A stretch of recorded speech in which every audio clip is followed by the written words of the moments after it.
Hello students, welcome to our channel. So students, in this video we solve exercise 7.1 question number 5th to 8th of NCERT class 9th. So इस video में हम next जो question हमारा 5th to 8th है वो हम करेंगे। ये पार्ट 2 है। पार्ट 1 में हमने 1 to 4 तक सारे क्वेश्चन किए थे चैप्टर 7 ट्राइंगल्स के। So start by question number 5th of exercise 7.1। सो देखिए बेसिक मैंने ऑलरेडी आपको पार्ट 1 में ऑलरेडी बता रखा है सारा। सो देखिए question number 5, line L is the bisector of angle A and B. Angle A and B is any point on L. So L line, so देखिए ये लाइन है जो इस एंगल को बाइसेक्ट कर रही है, यानी इस एंगल को टू पार्ट्स में डिवाइड कर रही है। और जो बी पॉइंट है, B is any point on L, जो बी है वो इस पॉइंट पे है, इस लाइन पे है, एल लाइन पे। ठीक है। Next, BP and B Q are perpendicular from B to arms of angle A. So देखिए जो हमारे बी पी, जो ये वाला जो ये लाइन है और ये लाइन, ये परपेंडिकुलर है इन दोनों लाइंस पे। ठीक है। जो कि आर्म्स है किसकी, एंगल ए की आर्म्स है। देखिए ये एंगल ए की आर्म्स है, ये वाली लाइन और ये वाली लाइन जिस पे ये परपेंडिकुलर है ऐसे। तो ये हमें गिवन है। हमें क्या प्रूफ करना है? First, triangle A P B, triangle A P B यानी ये ट्राइंगल और ट्राइंगल ये ए क्यू बी दोनों कॉन्ग्रुएंस है, ये हमें प्रूफ करना है। सो सबसे फर्स्ट जो भी हमें क्वेश्चन में गिवन है वो हम लिखेंगे, या फिर हम डायरेक्टली स्टार्ट करते हैं। देखिए ट्राइंगल ए पी बी, जो हमें प्रूफ करना है वो हमें डायरेक्टली स्टार्ट करना है। ए पी बी एंड वही ट्राइंगल लेना है, ट्राइंगल ए क्यू बी। ठीक है। इन दोनों ट्राइंगल्स के लिए तो सबसे फर्स्ट देखिए जो एंगल है, ये देखिए ये एंगल दोनों बाइसेक्ट कर राइट, मींस ये दोनों एंगल दोनों के लिए इक्वल होंगे। तो सबसे first angle P A B equal होगा एंगल क्यू ए बी। क्यों इक्वल होगा? इसका रीजन क्या होगा? इसका रीजन हम लिखेंगे L is the bisector of angle A. Angle A को बाइसेक्ट करे तो दोनों इक्वल में हो जाएंगे। नेक्स्ट, जो हमारा एंगल कौन सा है, ये देखिए ये 90 डिग्री गिवन है और ये भी 90 डिग्री है, दोनों इक्वल है। तो एक एंगल हो गया angle A P B equal होगा एंगल ए क्यू बी के, क्योंकि परपेंडिकुलर है, दोनों 90 डिग्री के इक्वल है। ठीक है। फिर लास्ट में देखिए कॉमन कौन सी लाइन आ रही है। देखिए ये ए बी साइड है जो दोनों में आ रही है कॉमन, ए बी साइड इसमें भी आ रही है, इसमें भी, जो भी कॉमन होता है उसको इक्वल लिखते हैं। तो A B equal A B हो जाएगा। ठीक है। तो यहाँ पे कौन सा रूल लग रहा है? तो देखिए टू एंगल्स है और एक ये एंगल हो गया इक्वल, ये भी एंगल है और ये साइड हो गई। तो कौन सा रूल हो गया? सो हम कह सकते हैं triangle A P B congruence to triangle A Q B by angle angle side rule. कौन से रूल से? Angle angle side congruency rule से। ठीक है। तो उसके बाद हम नेक्स्ट सेकेंड ऑप्शन हमें प्रूफ करना है B P equal B Q, B is the equidistance from the arms of angle A. जो बी है वो इक्वल डिस्टेंस पे है, जो आर्म्स है, आर्म्स है इस, ये डिस्टेंस और ये डिस्टेंस इक्वल है, ये हमें प्रूफ करना है। तो हमें पता है हमने already triangle A P B और इनको कॉन्ग्रुएंसी प्रूफ कर दिया।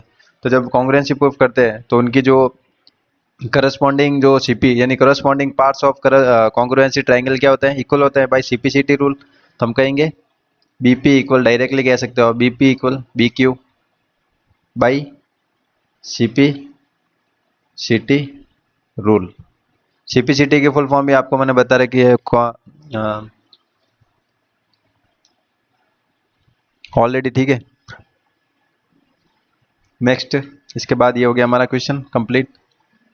नेक्स्ट होगा हमारा क्वेश्चन नंबर 6 का आंसर। तो ये जब भी आप कॉन्ग्रुएंसी प्रूफ कर देते हो एंगल के, तो उसके जो भी पार्ट्स होंगे, यानी कॉन्ग्रुएंसी जो कॉमन पार्ट्स होते हैं कॉन्ग्रुएंसी एंगल ट्राइंगल्स के, वो भी इक्वल होंगे। Next question number 6। Question number 6 in figure 7.21, ये हमें डायग्राम गिवन है। ए सी इक्वल ए ई, हमें जो जो गिवन है वो हम एक बार राइट डाउन करते हैं। सो गिवन है हमें ए सी इक्वल ए ई। कौन सी लाइन? देखिए ए सी ये वाली लाइन और ये दोनों, जब भी देखिए यहाँ पे डबल का साइन है, यानी दोनों जब भी सिमिलर साइन है तो ये दोनों लाइन साइड्स इक्वल होगी, ये गिवन है। और हमें गिवन है A B equal A D. A B side कौन सी है? A B equal A D, ये दोनों साइड्स भी इक्वल है। और हमें angle B A D equal है एंगल ई ए सी। कौन सा एंगल? ये एंगल और ये एंगल, ये दोनों हमें इक्वल गिवन है। अब हमें प्रूफ करना है बी सी इक्वल डी ई।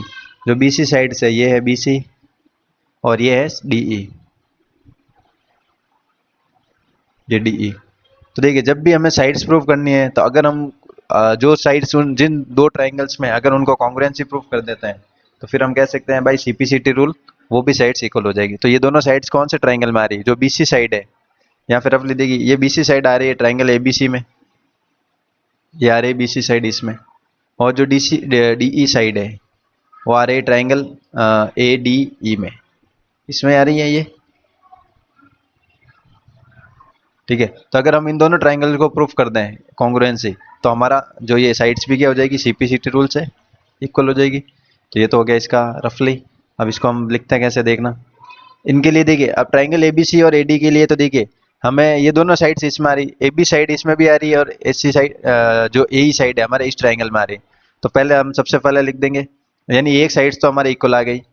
उसके बाद एंगल अगर हम और देखिए सेकेंड साइड कौन सी है, देखिए ये साइड, और ये साइड भी इसमें आ रही है, और ये A B equal A D, तो दो साइड्स तो ये हमारे यूज हो जाएगी, A B equal A D और जो ए सी इक्वल ए ई है, ये तो हमारे दोनों जो कॉन्ग्रुएंसी रूल में इसमें यूज हो जाएगी। अब हमें एक एंगल को इक्वल करना है। अब एंगल इक्वल करने के लिए हम क्या करेंगे, एंगल को इक्वल करना तो ऐसा एंगल देखिए जो दोनों में आ रहा है, दोनों के लिए इक्वल हो सकता है। अब देखिए ये एंगल यहाँ तक का है, अगर इसको मैं और ऐड कर लूँ तो ये ए बी इस ट्राइंगल के अंदर आ जाएगा पूरा ये एंगल। ठीक है, तो इसको ऐड कर लेंगे साथ में। इस ट्राइंगल के लिए यहाँ तक तो दे रखा है, अगर इसको भी ऐड कर लेंगे तो दोनों ट्राइंगल में हम क्या ऐड करेंगे, तो सबसे फर्स्ट मैं लिखता हूँ यही है, जो एंगल बी ए डी है उसमें अगर मैं बी ए डी एंगल कौन सा, देखिए बी ए डी, इसमें अगर डी ए सी एंगल कौन सा, डी ए सी ऐड कर लेता हूँ, वो इक्वल हो जाएगा एंगल ई ए सी, ये ऑलरेडी गिवन। इसमें भी अगर डी ए सी ऐड कर लेता हूँ तो दोनों एंगल्स क्या हो जाएंगे, आपस में इक्वल हो जाएंगे। अब इक्वल होंगे तो इन दोनों को मिला के कौन सा एंगल बन रहा है, B A C, angle B A सी, और इन दोनों को मिला के कौन सा एंगल बन रहा है, एंगल ई ए सी। तो ये दोनों ट्राइंगल्स में आ गए। ठीक है, तो इस तरह से आपको थोड़ा सा ये करना। अब हमें ट्राइंगल्स को कॉन्ग्रुएंसी प्रूफ करना है, तो इन ट्राइंगल, ठीक है इसको मैं हटाता हूँ यहाँ से, in triangle A B C and A D E, first है हमारे A B equal A D, second हमारे जो ये एंगल हमने प्रूफ किया angle B A C equal angle E A C के, थर्ड जो ए सी इक्वल ए ई, ये भी हमें गिवन है। ठीक है, तो हम कह सकते हैं एक हो गई हमारे साइड, फिर एंगल साइड, तो हम कहेंगे triangle A B C congruence to triangle A D E by S A S congruency rule. Okay, अब जब हमने ये दोनों ट्राइंगल इक्वल कर दिए तो इसके जो भी करस्पॉन्डिंग पार्ट्स होंगे, करस्पॉन्डिंग पार्ट्स इसमें जितनी भी साइड्स होगी एक दूसरे की, वो भी इक्वल होगी। तो अब जो बी सी और डी ई है वो इसके करस्पॉन्डिंग साइड ही तो है, ए बी सी और ए डी ई की करस्पॉन्डिंग साइड है, तो हम कह सकते हैं B C equal D E by CPCT rule. CPCT की फुल फॉर्म करस्पॉन्डिंग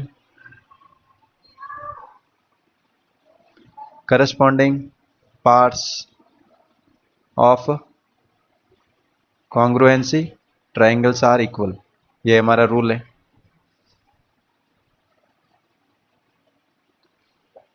तो इसको directly by CPCT rule B C equal D E हो जाएगा, यानी जो साइड्स जिन ट्राइंगल में है उन ट्राइंगल को हमने कॉन्ग्रुएंसी प्रूफ कर दिया, उसके बाद तो कुछ नहीं रहा क्वेश्चन में, डायरेक्ट हम लिख सकते हैं B C equal D E by CPCT rule. ये हो गया question number 6 complete. Next question number 7। Question number 7 देखिए सिमिलर क्वेश्चन है क्वेश्चन नंबर 6 की तरह। So A B is the line segment, A B is the line segment and P is mid point, P is mid point है इस A B का, mid point है it means जो ये side है A P और जो B P side से ये दोनों इक्वल होगी। ठीक है, so D and E are points on the same side of A B. So D and जो ई पॉइंट है वो सेम साइड है ए बी के, ठीक है। Such that angle B A D, angle B A D ये angle और ये एंगल दोनों इक्वल गिवन है एक तो, ठीक है। तो देखिए साइड्स हमने पता कर ली इक्वल है एक एक साइड, और एंगल्स भी पता कर लिया। उसके बाद ईपीए एंगल कौन सा, ईपीए ये एंगल और ये एंगल भी हमें इक्वल गिवन है। अब हमें प्रूफ करना है ट्राइंगल डीएपी, डीएपी कौन सा हो जाएगा, ये ट्राइंगल, और बीपीए ईबीपी कह सकते हो, ईबीपी ये ट्राइंगल हमें इक्वल करना है। तो अब इन दोनों ट्राइंगल में कॉमन तो आ रहा है, देखिए एक तो पॉइंट ये हो गया हमारा एपी इक्वल बीपी, एक साइड तो ये इक्वल हो गई। उसके बाद ये एंगल भी इक्वल हो जाएगा, ठीक है। तो एक साइड और एक एंगल तो डायरेक्टली हमें जो गिवन है उसके अकॉर्डिंग हमने फाइंड कर लिया। अब अगर दोनों में कॉमन, अब देखिए ये एंगल तो इस ट्राइंगल में आ रहा है और ये एंगल इस ट्राइंगल में आ रहा है, तो ऐसा ऐसे देखना है हमें ताकि ये दोनों में आ जाए, ठीक है। तो हम क्या करेंगे, इस जो पिछले वाले क्वेश्चन में ऐड किया था इस ट्राइंगल को दोनों में एंगल ऐड कर लेंगे। मान लीजिए ये एक्स है और ये भी एक्स है, दोनों इक्वल है। अगर इस ट्राइंगल में इस एंगल को ऐड करूँ दोनों में तो क्या फर्क पड़ेगा, दोनों इक्वल ही रहने वाले हैं, इसलिए हम इसको ऐड कर लेंगे। तो जो जो गिवन है हम उसके अकॉर्डिंग चलते हैं, देखना। सबसे first in triangle directly in triangle DAP and triangle EBP, जो जो ट्राइंगल है उसके अकॉर्डिंग, ठीक है। तो सबसे फर्स्ट हमारे एक तो एंगल गिवन है हमारा कौन सा, दोनों में एंगल कॉमन आ गया, दोनों के लिए दोनों इसी में आ रहे हैं, तो angle B A D equal है एंगल ए बी के, जो कि हमें गिवन है। सेकेंड पॉइंट हम कह सकते हैं A P equal B P, क्यों कह सकते हैं, क्योंकि P is mid point of A B, P mid point है ए बी का। उसके बाद थर्ड, थर्ड के लिए देखना हमें गिवन क्या है, ईपीए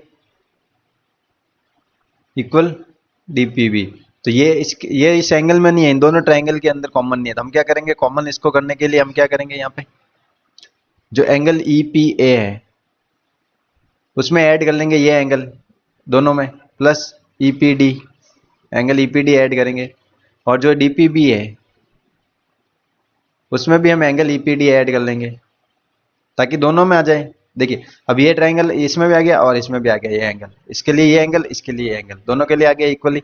तो ईपीए और ईपीडी को ऐड करेंगे, ईपीए और इसको ऐड करेंगे तो टोटल कौन सा एंगल बन जाएगा, angle DPA. So angle DPA equal हो जाएगा एंगल इस ट्राइंगल के लिए ईपीबी, एंगल ईपीबी दोनों के लिए इक्वल हो गया। अब इक्वल हो गया तो हम कह सकते हैं तीन पॉइंट्स आ गए, ये एंगल हो गया, ये भी एंगल हो गया, और ये साइड, तो triangle DAP congruence to triangle EPB by angle side angle ASA rule. जैसे एएसए रूल से हमने इसको तो प्रूफ कर दिया कॉन्ग्रुएंसी। उसके बाद डायरेक्ट अब सेकंड ऑप्शन तो डायरेक्ट आप लिख सकते हो answer, A D equal D E, तो आप डायरेक्ट लिख दो A D equal B E. तो देखिए ए डी इस ट्राइंगल में आ रहा है जो कि हमने कॉन्ग्रुएंसी प्रूफ किया, और बी ई इस ट्राइंगल में आ रहा है जो कि हमने कॉन्ग्रुएंसी प्रूफ किया इन दोनों ट्राइंगल को। तो इन दोनों ट्राइंगल्स के पार्ट्स ही है, तो हमने कहा था corresponding parts of congruency triangle are also equal, तो by CPCT, by CPCT A B A D equal B, ये हो गया इसका answer. Next question number 8, last question है इस एक्सरसाइज का, question number 8। In right angle in right triangle ABC, right triangle है ABC, जो एबीसी है राइट ट्राइंगल है, राइट एंगल 8 सी, जो सी है वो राइट एंगल यानी ये 90 डिग्री हमें गिवन है, ठीक है। उसके बाद M is the mid point of hypotenuse A B, जो हाइपोटेनस ए बी इसका मिड पॉइंट है, मिड पॉइंट है इट मीन्स हम क्या कह सकते हैं, इस लाइन को इक्वल टू पार्ट्स में डिवाइड करते हैं, तो जो ये ए एम है और ये बी एम है ये दोनों भी इक्वल होंगे, इस लाइन से हमने ये पॉइंट निकालना है। उसके बाद C is join to M, C is join to M and produced to a point D, इसके बाद प्रोड्यूस करता है डी पॉइंट तक, such that D M equal C M, जो डी एम है वो भी सी एम है, यानी इस लाइन को भी इक्वल में मिड पॉइंट है, डीसी लाइन का भी मिड पॉइंट एम है और ए बी लाइन का भी मिड पॉइंट एम है, तो दोनों से ये डी एम और एम सी एम तो हमें गिवन है। So point D join to point B, point D join to point B जो कि हमें गिवन है फिगर में। उसके बाद सो दैट सबसे first triangle A M C, triangle A M C कौन सा, ए एम सी ये ट्राइंगल और ये ट्राइंगल, इन दोनों को हमें इक्वल प्रूफ करना है। तो इन दोनों ट्राइंगल के लिए कॉमन जो भी हमें गिवन है वो हमें फाइंड करना है। तो सबसे फर्स्ट इन जो फर्स्ट ही हम इन ट्राइंगल AMC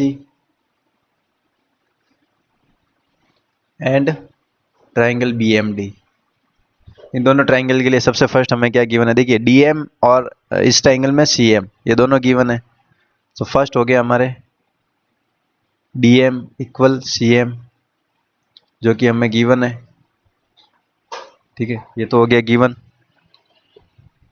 उसके बाद सेकंड, अब देखिए जब ये दोनों एंगल्स की ये साइड और ये साइड इक्वल है, इक्वल कब होगी, जब ये जो ये ऑपोजिट इसके एंगल होंगे, ये 90 डिग्री पर है, तो जो इसके ऑपोजिट वर्टिकल एंगल होंगे वो भी इसके इक्वल होंगे, यानी वर्टिकली ऑपोजिट एंगल्स क्या होंगे, इक्वली।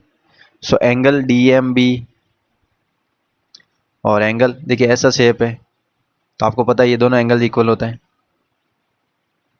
तो ये दोनों एंगल मैंने इक्वल यहाँ पे लिख सकते हैं, एंगल AMC। कैसे इसका अपोजिट कैसे होगा, वर्टिकली ऑपोजिट एंगल्स, ठीक है। थर्ड पॉइंट में देखिए ये इक्वल है तो ये इसका मिड पॉइंट है AB का, तो हम कह सकते हैं AM equal BM because C is mid point of AB का मिड पॉइंट है तो AM इक्वल DM हो गया। देखिए अब साइड हो गई, एंगल हो गई, साइड हो गई, तो हमें 3 पॉइंट्स ही चाहिए थे। So triangle AMC congruence to triangle BMD, ठीक है, by side angle side rule. इस रूल से हमने इन दोनों ट्राइंगल्स को कॉन्ग्रुएंस प्रूफ कर दिया। उसके बाद नेक्स्ट देखिए सेकेंड ऑप्शन, नेक्स्ट हमें प्रूफ करना है angle DBC is a right angle. DBC कौन सा एंगल है, DBC, यानी ये एंगल हमें प्रूफ करना है 90 डिग्री, ठीक है। तो उसके लिए हम क्या करेंगे, सबसे फर्स्ट देखिए AC 90 डिग्री पर है तो AC पैरेलल होगा किसके, BD के, जो AC साइड है वो BD के पैरेलल होगी। उसके बाद क्या हो जाएगा, देखिए एंगल एंगल कौन सा है, DBM, एंगल DBM जो ये अंदर वाला एंगल है। देखिए यहाँ पे जेड बन रहा है, आपको ये दिख रहा होगा ऐसे। जब भी ये शेप होता है तो ये एंगल और ये एंगल अल्टरनेट एंगल है, इक्वल होंगे, तो ये दोनों एंगल्स को मैं लिख रहा हूँ यहाँ पे। तो एंगल DBM और एंगल कौन सा हो जाएगा, CAM, ये इक्वल होंगे, क्यों होंगे, क्योंकि ये हो जाएंगे अल्टरनेट एंगल,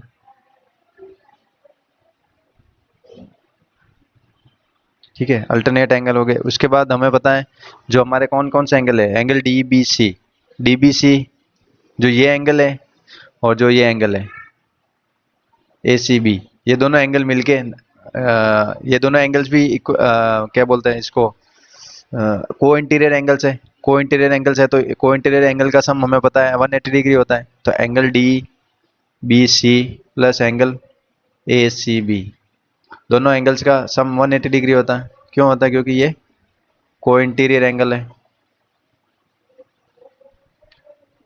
को इंटीरियर एंगल का सम कितना, 180 डिग्री होता है। अब हमें पता है ACB 90 डिग्री हमें गिवन है। देखिए 8C पॉइंट जो ये एंगल है हमें पता है 90 डिग्री है, यानी ACB की वैल्यू हमें पता है। So angle DBC plus ACB 90 degree पता है which equal to 180। So angle DBC which equal to 180 minus 90, तो 90 डिग्री आ गया। 90 डिग्री आ गया, इट मीन हम कह सकते हैं angle DBC is a right angle. So angle DBC is right angle.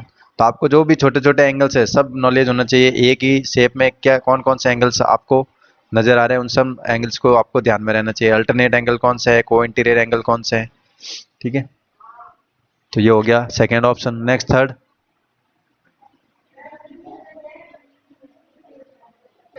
Next हमें प्रूफ करना है ट्राइंगल DBC कौन सा, देखिए DBC, मैं पहले इसको इरेज करता हूँ यहाँ से।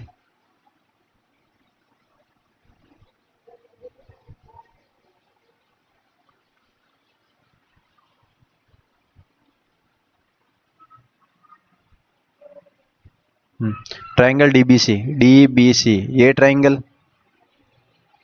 और ये ट्राइंगल, इन दोनों को हमें कॉन्ग्रुएंसी प्रूफ करना है, कॉन्ग्रुएंसी प्रूफ करना है इन दोनों ट्राइंगल्स को। तो हमें पता है ये दोनों एंगल तो हमने प्रूफ कर लिए दोनों ट्राइंगल के लिए, ठीक है। ये तो एंगल हमारे 90 डिग्री प्रूफ हो गए। उसके बाद हमें पता है जो हमारी साइड है, कौन सी साइड, जो डीबी साइड है वो इसके एसी के इक्वल होगी, क्योंकि 90 डिग्री पे है तो ये इक्वल हो गई, जो कि सीपी जो डीबी है वो एसी के इक्वल हो गई, किससे, सीपीसीटी रूल से, क्योंकि हमने यहाँ पे प्रूफ कर लिया था दोनों ट्राइंगल्स को, इन दोनों ट्राइंगल को प्रूफ कर लिया था। तो इन दोनों ट्राइंगल की जो साइड्स है वो इक्वल होगी, ये तो सीपीसीटी रूल से आ गया, जो कि इस ट्राइंगल में भी आ रही है। उसके बाद बीसी जो साइड है दोनों में कॉमन आ रही है, तो देखिए साइड हो गया, एंगल हो गया, साइड हो गया, बस। तो हम कहेंगे इन ट्राइंगल डीबीसी, ठीक है। तो मैं यहाँ पे एक लाइन लिख देता हूँ यहीं से ताकि आपको कंफ्यूजन नहीं हो। यहाँ पे लिख सकता हूँ डीबी इक्वल होगी किसके, एसी के, इस ट्राइंगल में, बाई सीपीसीटी। यहीं पे लिख देता हूँ ताकि आपको आगे पता रहे कि ये यहाँ से आया। So in triangle DBC and triangle ACB, first हो गया हमारे डीबी इक्वल एसी, इस ट्राइंगल में भी बाई सीपीसीटी।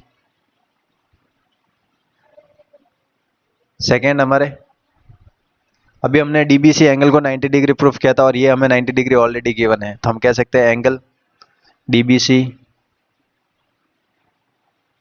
इक्वल है एंगल एसीबी के, which equal to 90 degree. Third हमारे जो ये साइड है दोनों में आ रही है बीसी इक्वल बीसी,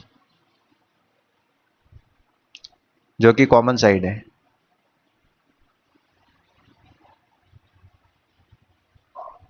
ठीक है। तो ये हमने तीनों angle sorry side angle side, तो हम कह सकते हैं triangle ABC sorry triangle DBC congruence to triangle ACB by side angle side rule. तो ये हमारा थर्ड ऑप्शन भी कंप्लीट हो गया, थर्ड ऑप्शन कंप्लीट हुआ। इसके बाद नेक्स्ट हमें देखिए, अब इस ट्राइंगल के लिए हम कह सकते हैं, जो देखिए ये दोनों ट्राइंगल हमने प्रूफ कर लिया, तो इसमें हम कह सकते हैं एक लाइन और, A B equal C D, ये भी हम कह सकते हैं बाई सीपीसीटी, क्योंकि कॉन्ग्रुएंसी जो करस्पॉन्डिंग पार्ट्स होते हैं वो भी इक्वल हो गए। तो ये दोनों साइड्स भी अब हमने इक्वल प्रूफ कर ली। ये आगे हमारे फोर्थ ऑप्शन में यूज होगी, देखना कैसे। नेक्स्ट देखिए फोर्थ ऑप्शन, तो मैं इस फर्स्ट ऑप्शन को इरेज कर रहा हूँ यहाँ पे आपका फोर्थ ऑप्शन का आंसर होगा। नेक्स्ट हमें प्रूफ करना है C M equal half A B, जो सी एम साइड है ये वाली साइड इस ए बी की हाफ है, इस ए बी की हाफ है, सी एम इस ए बी की हाफ है, ये हमें प्रूफ करना है, जो कि हमने ऑलरेडी ये दोनों साइड्स प्रूफ कर रखी है। हम क्या कहेंगे, सबसे फर्स्ट जो ए बी है वो इस सी डी के इक्वल है, जो कि हमने सीपीसीटी रूल से हमने प्रूफ किया है। उसके बाद अगर हम ए बी साइड का हाफ करें, क्योंकि हमें हाफ ए बी चाहिए, तो हाफ ए बी अगर इस साइड से भी हाफ करेंगे तो ये भी हाफ हो जाएगा, हाफ ऑफ सी डी। अब हमें पता सी डी साइड है, सी डी साइड है किससे मिलके बनी है, सी डी साइड है, जो सी डी साइड है सी एम और जो डी एम है इन दोनों से मिलके बनी है। तो हम कह सकते हैं 1/2 A B equal, C D side को क्या लिख सकता हूं मैं, सी डी को C M plus D M, C M plus D M divide by 2, ये इसका 2 है यहाँ पे। अब सी एम और डी एम दोनों इक्वल है, सी एम और डी एम दोनों के लिए इक्वल है ना, तो 1/2 ए बी इक्वल हो जाएगा। दोनों के लिए मैं इक्वल यहाँ पे पता है हमें, C M equal D M, तो दोनों के लिए इक्वल लिख दूं मैं, यहाँ भी सी एम और यहाँ भी सी एम, तो टोटल सी एम कितने हो गए, 2 सी एम डिवाइड बाई 2, तो 2 से 2 कैंसिल आउट। तो जो हमें प्रूफ करना था वो आ गया हमारे, half A B equal C M लिख सकते हो या C M equal half A B, ये हमने प्रूफ कर दिया, हैंस प्रूफ। तो ये हो गया हमारा कंप्लीट क्वेश्चन नंबर 8। अच्छा क्वेश्चन था, इसको वापस से रिपीट करोगे तो आपको इजीली समझ आ जाएगा। तो वीडियो अच्छा लगा तो लाइक करें, नेक्स्ट वीडियो होगा 7.2 के सॉल्यूशंस का। सो थैंक्स फॉर वॉचिंग, मिलते हैं नेक्स्ट वीडियो में।